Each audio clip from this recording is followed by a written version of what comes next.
From the Oklahoma newsroom, you are watching Red Alert. I'm Jenny Carlson here in studio with Brooke Pryor.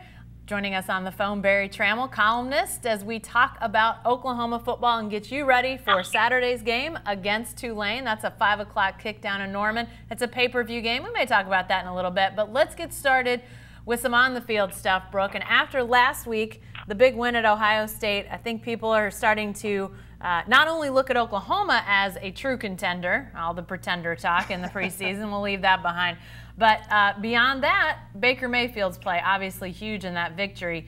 Is he now the front runner to win the Heisman Trophy? You know, Jenny, I think so. Well, it's twofold here, because you saw before his Heisman odds kind of slipped over the summer. You know, however much you want to pay attention to that, that was, you know, whatever Vegas says. But for a while this summer, once the coaching change was made, Baker Mayfield kind of slipped back behind guys like Sam Darnold. But now he's number 2 there, right behind Lamar Jackson, who was another guy that people were kind of doubting over the summer. And it seems like it's taken 2 weeks for people to say, oh yeah, this Baker Mayfield guy is really good. You saw him play the first half against Tulane or against UTEP, completed 19 of 20 passes, and then against Ohio State the other night, didn't throw an interception, had a great game. I think had, 386 passes or passes. He'd have a really sore arm if he did that. 386 yards. But he had a superb performance on a huge stage, and that to me just really boosts his Heisman resume entering this week's game against Tulane and against in a conference season where they're going to see kind of a different type of defense. You know, I think it bears mentioning too, Barry, as you think about what Baker Mayfield did at Ohio State. You know, his guy that I think a lot of us felt like was his top target, not only maybe going into the season, but then coming out of the first game, Mark Andrews goes down with an injury, and still Baker Mayfield performs at a really high level. Almost has a Heisman-y moment, too, with the flag plant after the game. Where's your thought process right now, Barry, on this Heisman front-runner status for Baker Mayfield? Well, he's clearly put himself right on the front row, if you compare it to auto racing. The one guy that's been there right there with him, I think, is the incumbent, Lamar Jackson, who has been sensational. The problem is he's going against the Clemson defense on Saturday. So if he can produce a huge game, then he probably trumps Baker for the week. But if he doesn't, Baker's got an incredible performance in the bag against Ohio State. If Lamar Jackson doesn't match that, then Baker is out there in front all alone. Yeah, and it looks like, at least for the time being, you know, big numbers likely against Tulane. And then you look at upcoming games, Baylor next week after this non-conference slate is done. Good chance to rack up some really big numbers by the end of the month. But Barry, a guy that, I mentioned Mark Andrews going out, but a guy that has helped Baker Mayfield a ton is true freshman CeeDee Lamb. Why do you think this guy's been able to have so much success so early in his career? What do you attribute that to? Well, I attribute it to opportunity. And he's obviously physically ready to play and came in mentally and got with the program quick. But in most years, that probably wouldn't happen. In most years, the Sooners would be more set. You know, you look at Michael Jones, came in last year, and he's a pretty good player, but it took him a while. But CeeDee Lamb came in, and there was opportunity. No Westbrook, no established star, no a lot of newcomers fighting for playing time. It's just a perfect time for CeeDee Lamb, and he came in ready. Most freshmen don't, but he did, and receivers often can, and he was. So, there are some years when he would not have been thrown too many footballs as a freshman. But this year, if he can prove that he can do it, and he has, he's going to get quite a bit of action. And Brooke, you know, I look at the recent past with Oklahoma's wide receivers. And, you know, obviously Sterling Shepard jumps to mind when it comes to, you know, a guy that was a high school recruit, played his whole career at Oklahoma, had a fantastic career.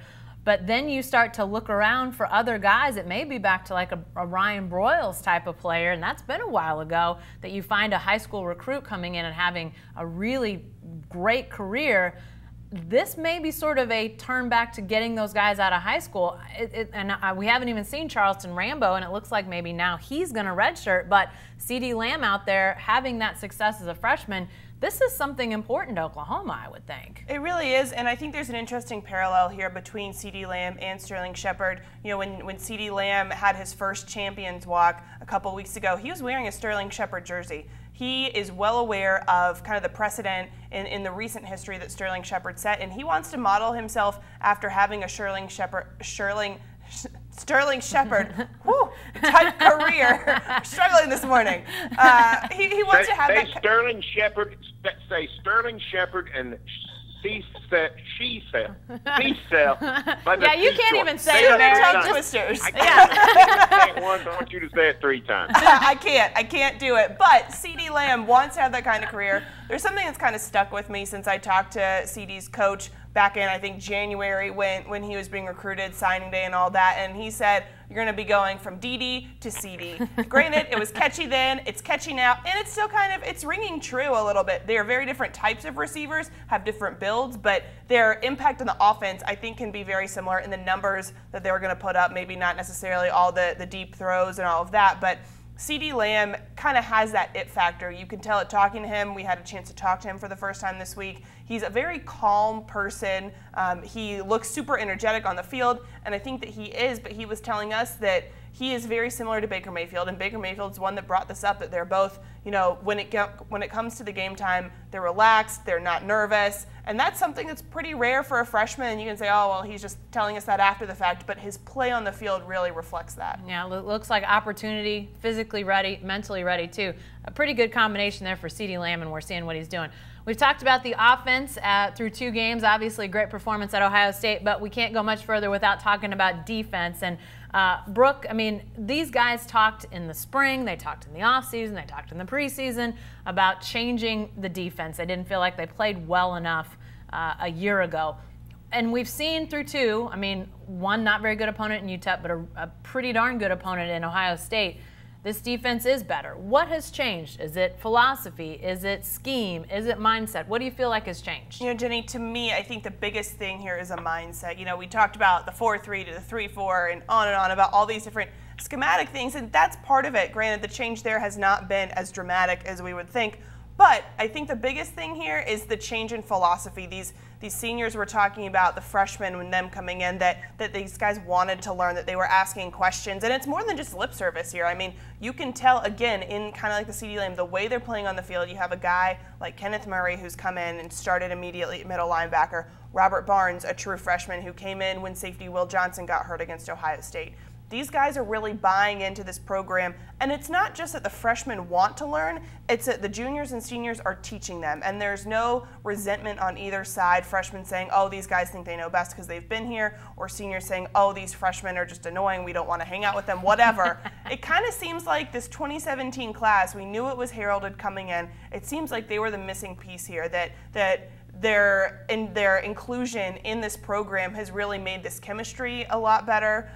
They seem bonded more, which is kind of odd. You think you're adding new guys to the mix. How can you bond better after what you went through last year? But that's kind of been that missing piece, and you can see through 2 games already. I mean, this defense is playing better than they did at any point last season. Yeah, it's got to happen with the players, but Barry, how much of this do you chalk up to Mike Stoops? I mean, he was really under the gun a year ago. He's been under the gun basically since he came back.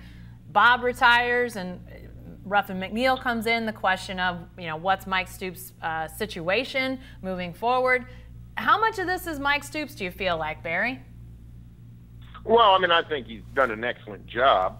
I don't know that he's any different coach now than he was before. To me, the biggest difference is Parnell Motley.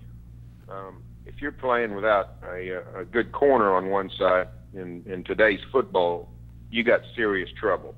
And we saw that against Ohio State last year. The Buckeyes weren't that good of a throwing team last year. J.T. Barrett only threw for about 150 yards in that game at Owen Field. But anytime they got in a pickle, they just threw a fade into the end zone, and Noah Brown leaped up over an overmatched corner and caught it for a touchdown. Had 4 touchdown catches.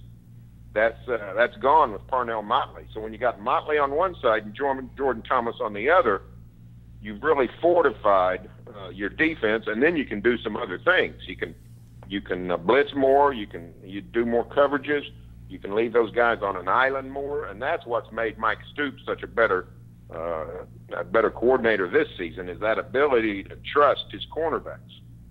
Well, what about Parnell Motley, Brooke? Because, I mean, this is a guy that been on the roster. We've seen his name, but not in the way that, I mean, what he's doing right now, I won't say it's totally unexpected, but it's a little bit out of the blue. I mean, you don't really come up with a competent corner just, you know, all of a sudden.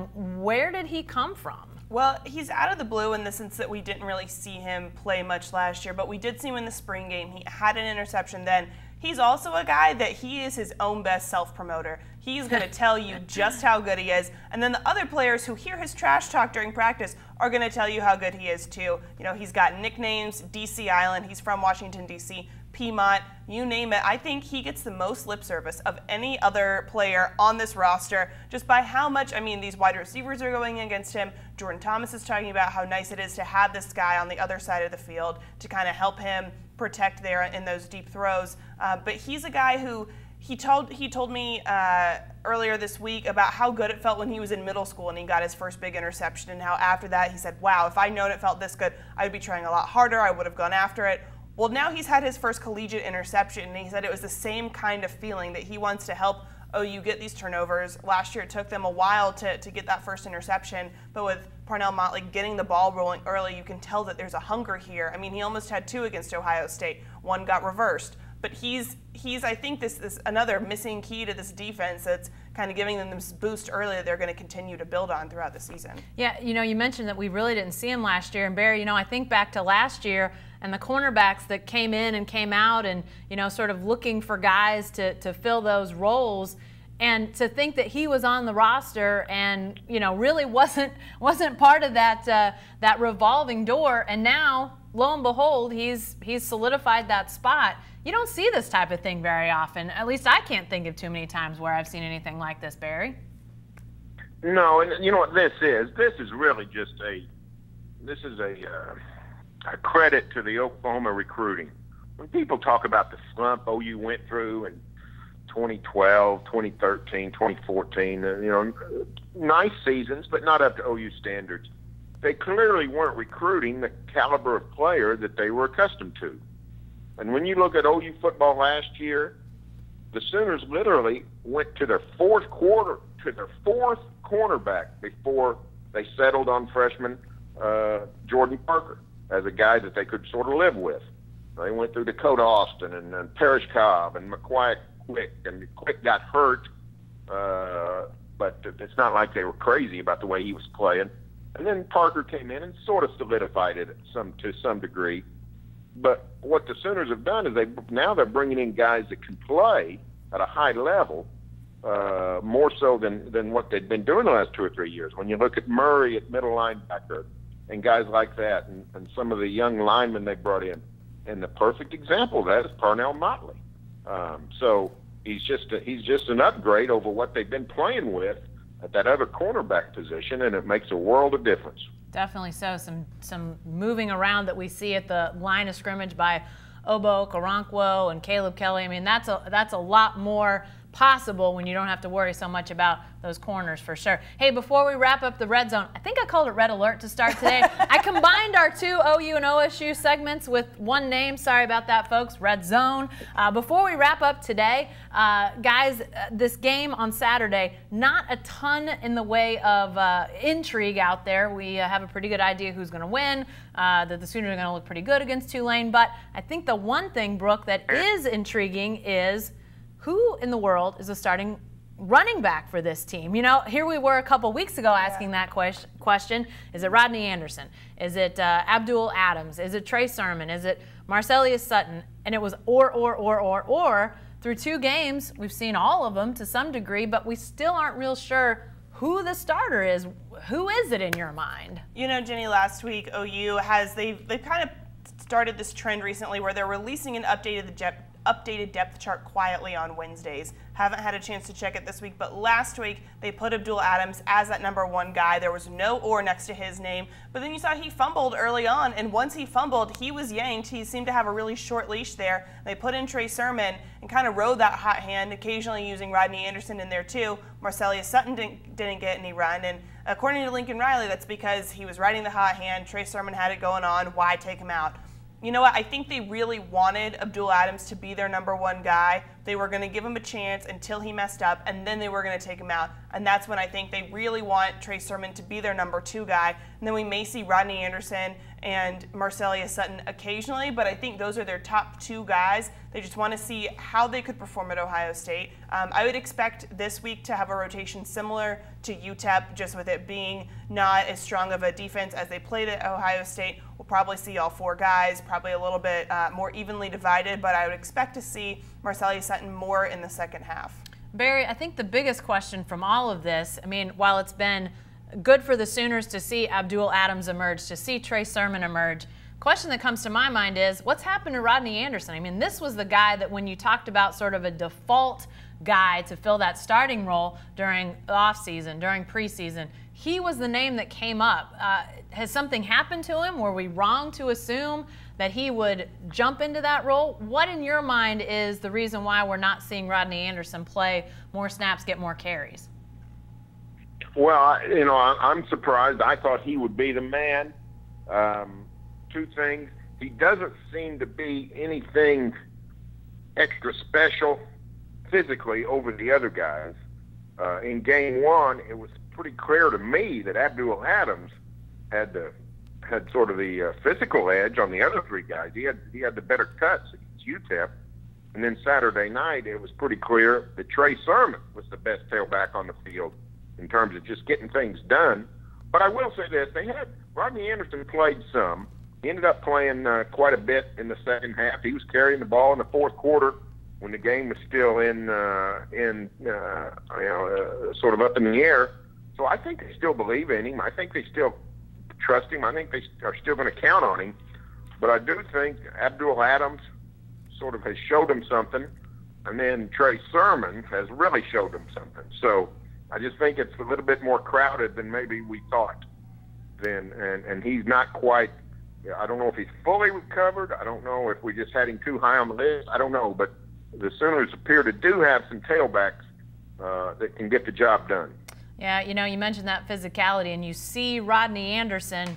It's hard to ignore his physical size, but I think you're right. I think we've seen performance-wise on the field, I think we've seen better versatility, better burst out of Abdul Adams, out of Trey Sermon, and at this point, you can't really argue those results. We'll see on Saturday, though, as Brooke mentioned, against Tulane, a defense not nearly as good as Sooners saw a week ago. Maybe some of those guys get a little more go, and we'll get a chance to check them out. That's it for the Red Zone this week, but be sure to stay with the best coverage team anywhere at newsok.com and every day in the Oklahoman.